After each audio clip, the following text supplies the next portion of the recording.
Hey everyone, my name is Spencer and I'm the elementary pastor at our Livermore campus. We're wrapping up our Playing with Fire series.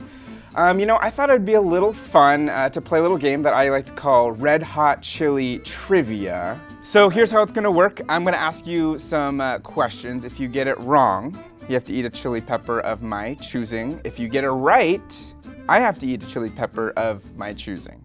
Well, no, why it should be my choosing? Here's what we're playing with today. Self-centered rules, but okay. No, biblical. Okay. Are you ready? Mm-hmm. Great. What is the name of Moses' wife? Miriam. No. No? That's his sister. That would be very awkward, It's actually Zipporah. So let's, we'll start off a little easy. Let's do this, Serrano chili. Here you go. Serrano chili? The Serrano chili. Okay. Name 2 animals in the Bible that talked. People spoke. People are animals. The donkey spoke. Okay, so here's this Thai chili. Do you like Thai curry? Sure. Yeah, that's exactly what it is. It's like pad Thai all in a little pepper. All right, we'll start off with something little easy. Can you tell me the 12 tribes of Israel? Oh my gosh. What is Moses' wife's name? Give me a second. That's hot. No, it's not her name. I'm gonna start crying in a second. That's burning. That's okay. Tears are fine. I can't think of anything right now. Okay, her name was Zipporah. Zipporah, I know that. Here's a shishido. Is that hotter? I don't know. I don't know how long I'm gonna last. Who was Moses? Hold on. Okay. What was the name of Moses' wife? Sarah. No, it was not. That was Abraham's. That's Thai chili. You like Thai curry? Absolutely. Great.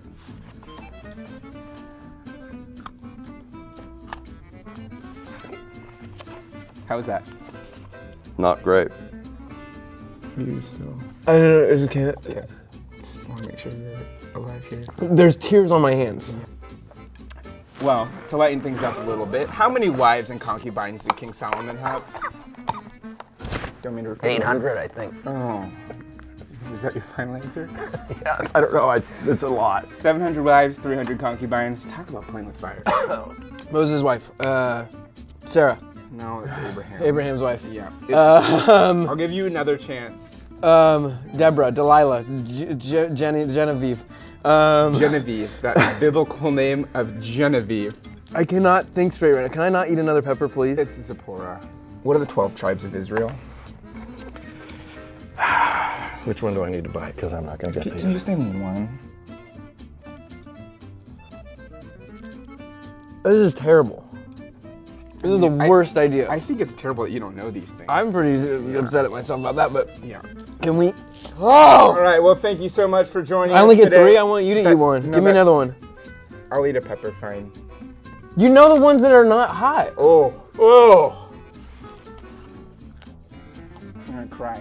All right, you're good.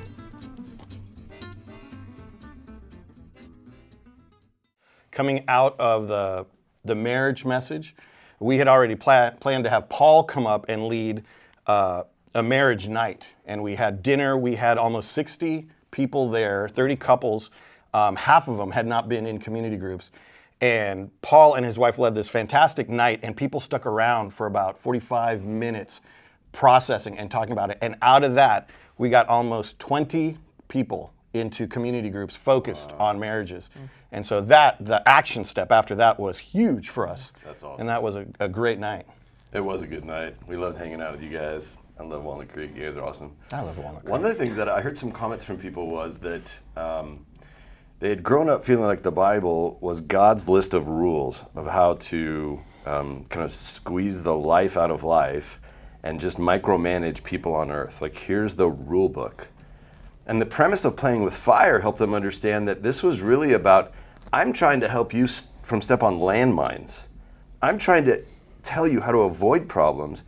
These are the ways in which you can live a life where you thrive by following the wisdom that I'm telling you. You have free will. I'm not trying to micromanage you, but look at all the wisdom. You can avoid this in your marriage and avoid this trap as a single person, and et cetera, et cetera. And so the light was turning on to people that the Bible wasn't the enemy, because, I don't want to read the rule book. But it was like, oh my gosh, I can't get enough of that, because now I feel like it's on my side.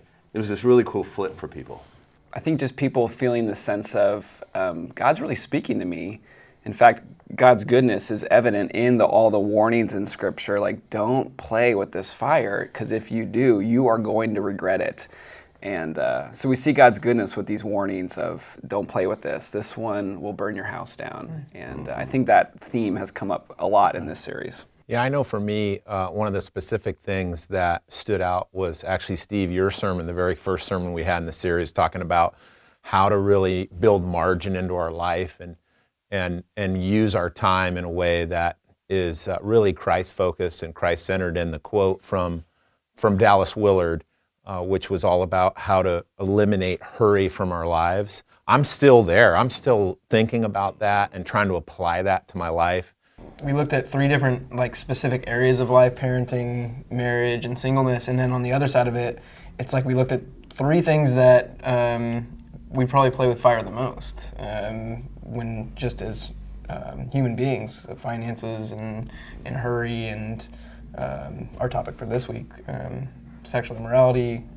So I think it really came at felt need for people, and it hit people right where they were at. And it even for me and for my family, we talked so much about, Amanda and I had an argument like 2 nights ago, and it was about, like when Steve talked on the marriage thing, those little things that add up. And I was like, hey, are there little things that I'm doing that are adding up? And she was like, well, there's this and this and this and this. She had a long list, but no, it was so good for us to refer back to Steve's message and talk through what he taught us. So.